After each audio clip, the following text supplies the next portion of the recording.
Pero naging successful naman ako kasi nalagpasan ko yung bagay niyo kasi hindi biro yung pinagdaanan ko rin yung alam mo yung stress, depression. Parang yun yung parang naging ano ko rin, naging tagumpay ko rin habang nandito.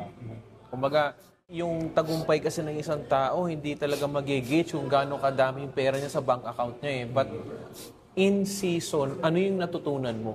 'Di ba? Ano yung mga natututunan mo sa bawat yugto ng buhay mo? 'Di ba, bro? So, grabe. At thankful din ako kasi nakilala kita dito. 'Di ba? Ibig sabihin ko, napaka in a short period of time, ang ganda ng pinagsamahan natin sa pag-vlog. Lalo na yung malupitan na ano natin, ano? Grabe, bro.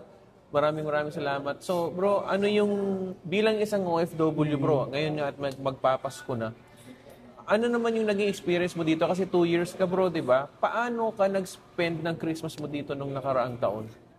Bali, 2 taon kami nagpasko rito eh. 2022 kasi December kami umalis. Dito kami nagpasko, tapos last year. So yung Pasko kasi dito, di ba, tayo mga OFW dito sa Saudi, parang wala lang, normal day. Na parang ano lang.